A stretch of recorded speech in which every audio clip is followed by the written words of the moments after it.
Custodial દેશ મામલે દેશની અંદર ગુજરાતનું સ્થાન 1 થી 3 ની અંદર આવે છે અને આ સ્થાન વર્ષે ને વર્ષે ગુજરાત ઉપર આવી રહ્યું છે। તેવામાં રાજકોટની અંદર બનેલી કસ્ટોડિયલ ડેથની ઘટનાની અંદર મહત્વના ખુલાસાઓ એક બાદ એક થઈ રહ્યા છે।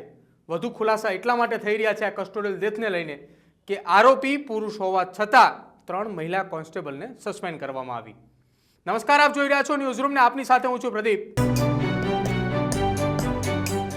રાજકોટના ધોરાજીની અંદર એક ચોરને ચોરીના ગુનાની અંદર 3 દિવસ સુધી પોલીસ સ્ટેશનમાં રાખવામાં આવ્યો। 3 દિવસ સુધી તેના ઉપર માનસિક અને શારીરિક ત્રાસ પણ આપવામાં આવ્યો। અંતે 3 દિવસ બાદ ચોરે પોતાની જાતે જ ગળા ફાંસો ખાઈને પોલીસ કસ્ટડીની અંદર સુસાઇડ કર્યું હતું।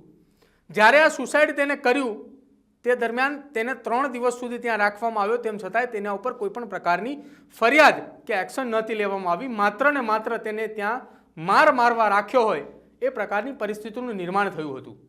જ્યારે આ યુવકને ત્યાં રાખવામાં આવ્યો ત્યારે તેના સમાજના લોકોએ ત્યાં એકઠા થયા હતા અને ત્યાં વિરોધ પણ નોંધાવ્યો હતો, પરંતુ તેમ છતાંય રાજકોટ એસપી દ્વારા કોઈ પણ પ્રકારની કાર્યવાહી ન કરવામાં આવી। જ્યારે યુવકે સુસાઇડ કર્યું ત્યારબાદ એસપી અચાનક જ સફાળા જાગ્યા અને 3 મહિલા કોન્સ્ટેબલને સસ્પેન્ડ કરવામાં આવ્યા। હવે ફરી એક વખત એ કમલેશ પરમારના સમાજના લોકો એકઠા થયા છે। જિલ્લા કલેક્ટર કચેરી ખાતે આવેદનપત્ર આપવામાં આવ્યું છે અને તેમની એટલી જ માંગણી છે કે આ કેસની તપાસ ન્યાયિક રીતે થવી જોઈએ, કેમ કે પુરુષ હોવા છતાં શૌચાલયની અંદર જો યુવકે સુસાઇડ કર્યું હોય તો મહિલા કોન્સ્ટેબલને કેમ સસ્પેન્ડ કરવામાં આવે તે એક સવાલ ઊભો થઈ રહ્યો છે। શું કહ્યું એ તેના સમાજના લોકોએ, સમાજના આગેવાનોએ, એકવાર એ પણ સાંભળો। આજે જે આવેદનપત્ર આપ્યું, શું કહેશો આ બાબતે? આજરોજ અમે આવેદનપત્ર એ માટે આપેલું છે કે 1/9/2024ના રોજ જે ધોરાજી પોલીસ સ્ટેશનમાં કસ્ટડિયલ ડેથનો બનાવ બનેલ એને અનુસંધાને અમે આવેદનપત્ર આપ્યું છે અને ત્યાં એ છોકરાને 3 દિવસ સુધી એમને ગોંધી રાખ્યો। કાંઈ એફઆઈઆર નોંધ નથી લેવાની, કાંઈ થયું નથી અને જે નાના કોન્સ્ટેબલો પોલીસ લેડીઝ હતી એને સસ્પેન્ડ કર્યા છે। તો આ જેન્ટ્સ હતો તો એના માટે લેડીઝોને જ સસ્પેન્ડ કરવામાં આવી। બાથરૂમ ગયો તો એના માટે જેન્ટ્સની જરૂર પડે ને, એના માટે અમે આ આવેદનપત્ર આપ્યું છે અને આની કડકમાં કડક કાર્યવાહી થાય જે લોકો ગુનેગાર હોય એના માટે। એ તપાસ પૂરેપૂરી બીજા પોલીસ સ્ટેશનને કે બીજા કોઈ અન્ય એજન્સીને આપે એવી અમારી માંગણી છે। જો આ માંગણી અમારી નહીં પૂરી થાય તો અમે આના પછી બીજું આંદોલન કરશું। આમરણ ઉપવાસ છે, રસ્તા રોકો આંદોલન છે કે પછી અન્ય જે પણ અમે કાંઈ કાર્યવાહી કરી એની ટોટલ સંપૂર્ણ જવાબદારી પ્રશાસનની રહેશે।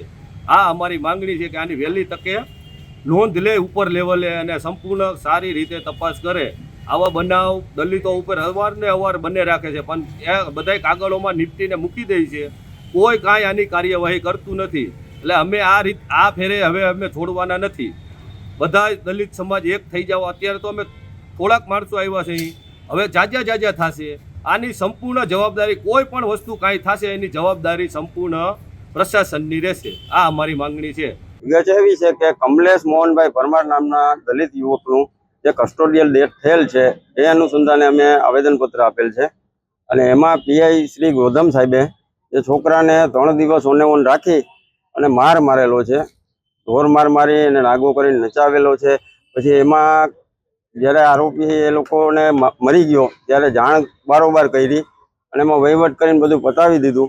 પછી આ લોકોને હિન્દુ શાસ્ત્ર મુજબ વિધિ પણ નહોતા કરવા દેતા। અમારા દલિત સમાજમાં અમે અહીંયા દફન વિધિ કરી છે તો એ લોકો બારવાનું કહેતા હતા કે આને બારી નાખો બારોબાર, એવું બધું કહી અને જે 3 લેડીઝ મહિલા છે એમાં એની કોઈ ભૂમિકા જ નથી, એની કોઈ જવાબદારી જ ફિક્સ નથી, એને સસ્પેન્ડ કરી નાખ બધું હકેલી લીધું। આ અમારો મુદ્દો છે, આમાં અમે યોગ્ય તપાસ કરવા માંગીએ છીએ। તમારી માંગ શું છે? ખરેખર શું ન્યાય મળવો જોઈએ? શું ન્યાય મળવો જોઈએ? આમાં જે કોઈ જે હોય જવાબદાર વ્યક્તિ એને સસ્પેન્ડ કરે, એને બરતરફ કરે એવી અમારી માંગણી છે। સાહેબ કોઈ પણ ખોટા કેસમાં ફિટ કરી દે, કોઈ પણને બોલાવીને પટ્ટા મારે છે, ઘણા એવા બનાવો છે પણ કોઈ નોંધ ન લેતા હોય। અહીંયા કોઈ પણ તમે કોઈ પણ ભેગા સંડોવાયેલા હોય તમને બોલાવીને ગમે એને પટ્ટા મારે સાહેબ, એવું જ અહીંયા બેફામ મળે છે। બુટલેગરને બેહાડીને ચા પીવડાવે, કોઈ સામાન્ય માણસ જાય તો એને ગગલાવે શું આવ્યો છો। અહીંયા ધોરાજી પોલીસ સ્ટેશનમાં હાલ અત્યારે એવું ચાલે છે। તો અમારી માંગણી એવી છે કે આ બનાવમાં યોગ્ય તપાસ થાય। જો કેસની તપાસ ન્યાયિક રીતે થાય તો ક્યાંક મહિલા કોન્સ્ટેબલને સસ્પેન્ડ ના કરવા પડ્યા હોત, સસ્પેન્ડ એ વ્યક્તિઓને, એ અધિકારીઓને કરવા પડ્યા હોત કે જેને આ કેસની ન્યાયિક તપાસ નથી કરી. 3 દિવસ વીત્યા છતાંય યુવકને માત્ર ને માત્ર જો માર મારવા માટે ત્યાં રાખ્યો હોય તો ક્યાંક ધોરાજી સિટી પોલીસ સ્ટેશનના પીઆઈ પણ શંકાના દાયરામાં છે. પરંતુ રાજકોટ એસપી દ્વારા આ કાયદેસરની કાર્યવાહી ના કરવામાં હોય તે પ્રકારના દ્રશ્યો જોવા મળી રહ્યા છે અને તે પ્રકારની સ્થિતિ પણ જોવા મળી રહી છે. રાજકોટના ગ્રામ્ય પોલીસના એક બાદ એક પુરાવા સહિતની તમામ કામગીરીઓ સામે આવી રહી છે, તેમ છતાંય એસપી કેમ પગલાં નથી લેતા તે એક મહત્વનો વિષય છે.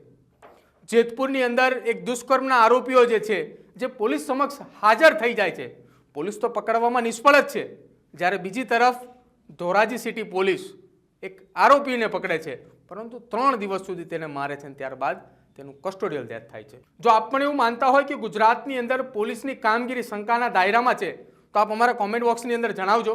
અમારી ચેનલને આજે જ લાઈક કરજો, શેર કરજો અને સબસ્ક્રાઈબ કરો.